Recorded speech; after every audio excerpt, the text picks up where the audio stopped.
So we have our next match in 4v4. It's going to be the last match of the day for our quads. And it's going to be Sergi on the Stub Muffins, they're on the right, versus the Harlem Globetrotters, they're on the left. You can see Oracle spamming some characters. All of them are spamming characters. The worst possible thing you can do. But we got Austin as Bo Jackson, Blink as Tecmo Bowl, T-Lock Dinty as Scooby-Doo, and Oracle is... I missed it. Everyone changing their I names. think he's Zoinks. Or Jinkies. Jinkies. Zoinks. But, yeah, so that's going to be the Harlem Globetrotters. That doesn't make any sense. It's going to be great. I mean, they're just going to pass the ball around. That's all. Just let them do their thing. All right, on the other side, Aerolink is Aerolink. Typo is Typo. M4YY, that is Iggy. And Stud Muffin is SS Guy. So those are your characters. And we are off to our first game.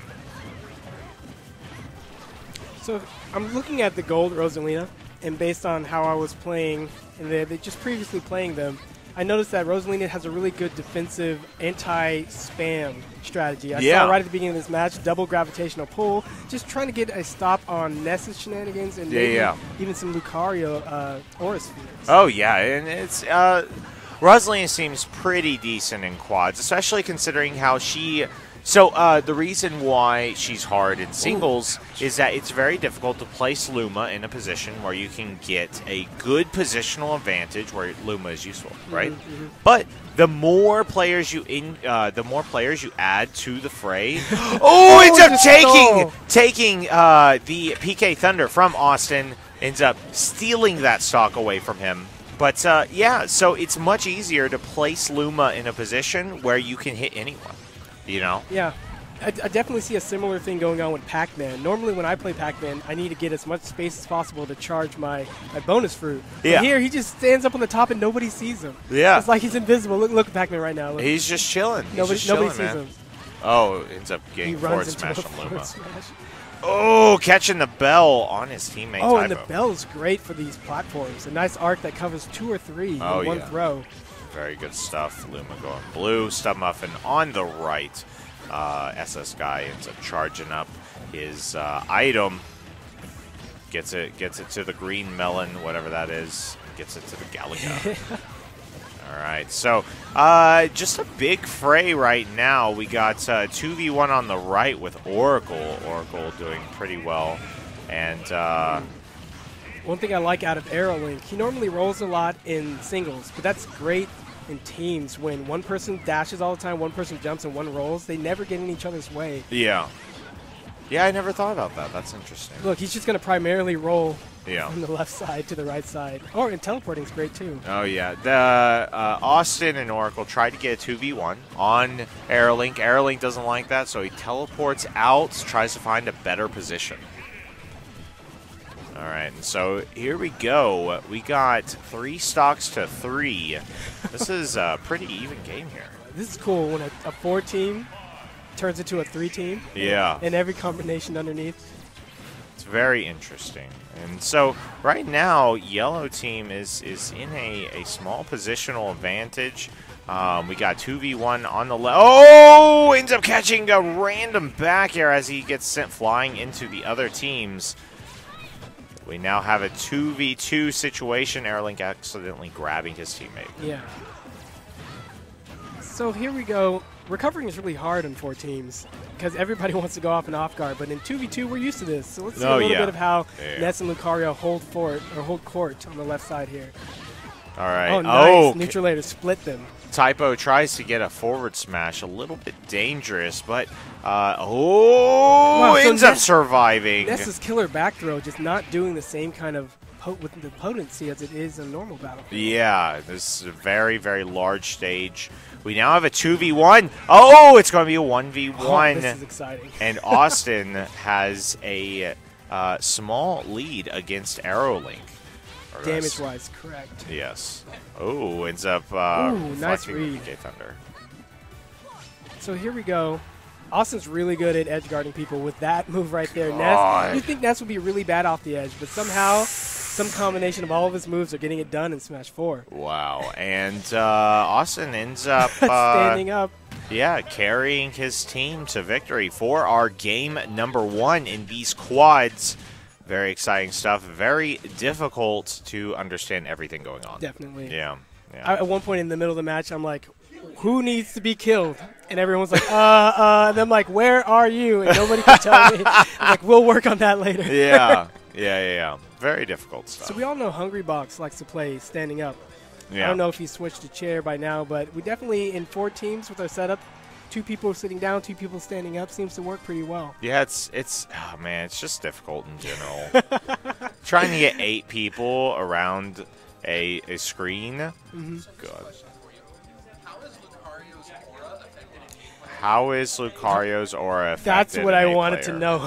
I turned to my brother. I'm like, Lucario, Brawl, remember? Like, do we kill him exclusively? I don't know if Lucario gets stock buffs. I don't think he does. I want to say he only gets percent buffs, but I don't know.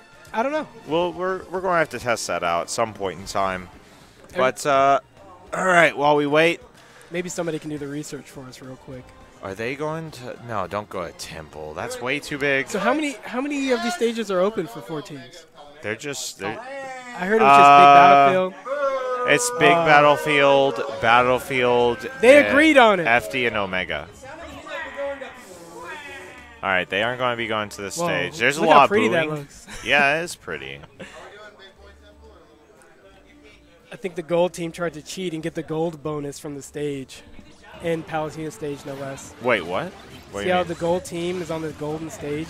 Oh, I see. Kind of trying to blend into Yeah, that's smart. That's smart stuff. It's like Game & Watch on like Battlefield or something. Or, Game & Watch on an SD TV. Yep. All right, so here we go. It's going to be game number 2. Harlem Globetrotters up 1 game. So there's definitely a lot of action going on. But you as a viewer, all you need to do is pick your favorite character, your favorite player, and just check out what they do. Yeah. I'm looking at Pac-Man right now. I'm looking at Captain Falcon. I want to see the large amounts of up airs and forward smashes. That's what I'm going for. But Yellow Team has been doing a significant amount of work, keeping a good amount of stage control, keeping Red Team on their feet and off the stage. Wow, how can you do both of those at once? I don't know, man, but it's confusing them and it's confusing me. Maybe that's the secret. Yeah. Rosalina's really good at just throwing smashes towards the edge of the stage to actually edge guard 2 people at once. It's really hard to get around that, Yeah. apparently. Because a lot of the things we're used to doing in teams and even in 1v1s to get back involves attacking. But if your teammate's there, you can do a lot more harm than good. Oh, yeah, definitely. A lot of times in teams, it's much better to just not do anything than to put out an attack, unless you are on point. And person on point being the person that is essentially going in the fray. You typically have someone on point and someone as backup. Correct. And that way you can end up creating 2v1 situations. So one thing my brother and I did a lot in Brawl just to clean up teams is say, okay, you're on the ground and I'm in the air. Every time there's an opportunity, I will up air with Pit, and you will cover the ground with down smashes with Game & Watch. And we just knew where each other was going to be whenever a split-second decision had to be made. I see Austin doing a lot of similar things right here. He's doing jump forward air, and just ignoring the ground game entirely because he knows he has teammates backing him up. Yeah, and that's very smart, very smart. Oh, ends up getting an upbeat kill with... Oh, ends up getting a second upbeat kill with Zelda. Wow. Good positional awareness by Oracle. Ends up taking 2 stocks very quickly. I think Palutena can do this. Palutena can do this. Oh, my God. Wow, that's a setup.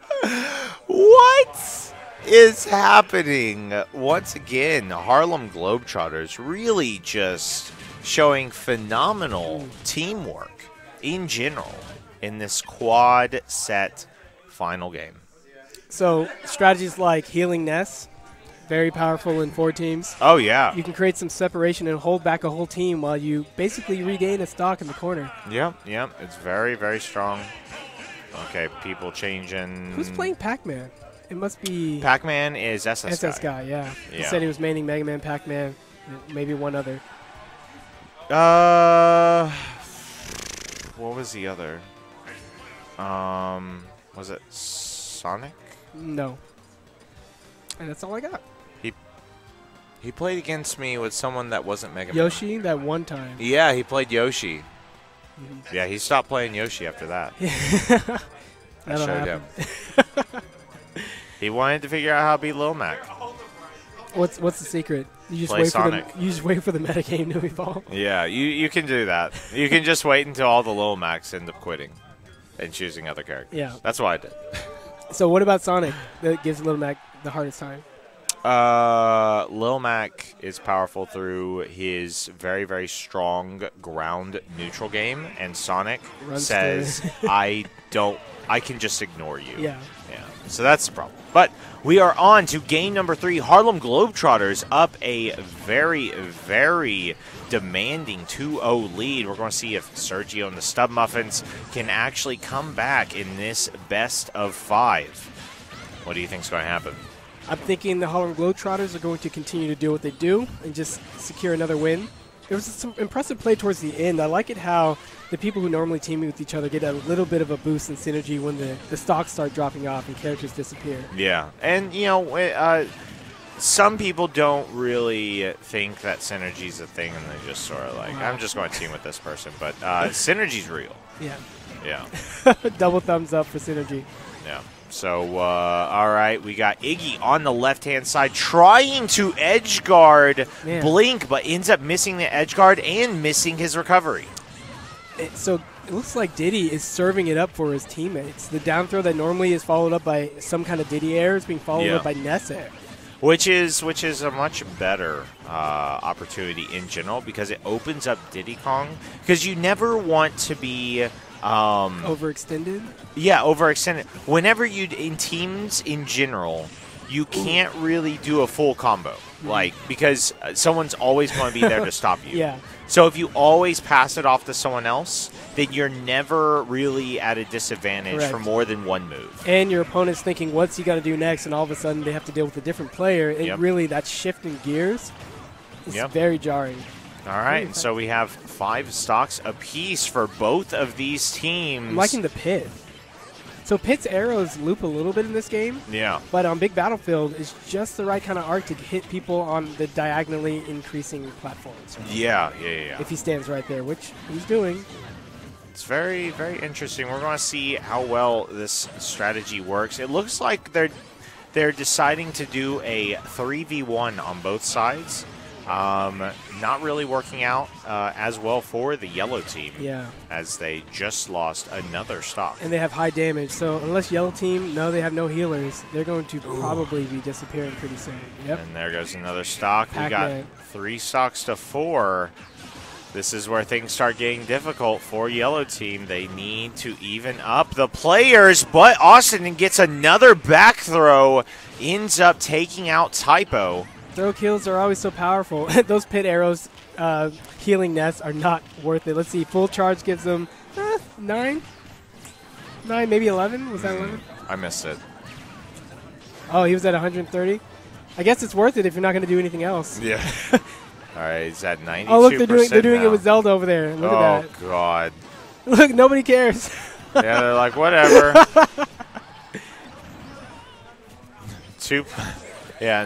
There are too many numbers to be able to be concerned with numbers that are dropping instead of raising. So I think math majors get a boost in 4 teams. Yeah. You can calculate just how bad what you're doing. All right. Okay, so once again, Sergio. Look, and then 2 people occupy him. You can heal a whole character. And Ness. This is terrifying. Ness is back. All right, so I don't know if Sergio can deal with this. I think Ness is one of the best 4 teams characters. That grab throw, that healing, and this PK Thunder. Yeah. Jeez. It's very, very good team's partner. So Aerolink. Why isn't he reflecting? Why isn't he reflecting? Why isn't he reflecting? He doesn't need to. He hasn't gotten hit by anything. He actually didn't get hit by anything until that last one. And that's it. Cool. Harlem Globetrotters end up taking it a remarkable 3-0 on everyone, practically. Cool.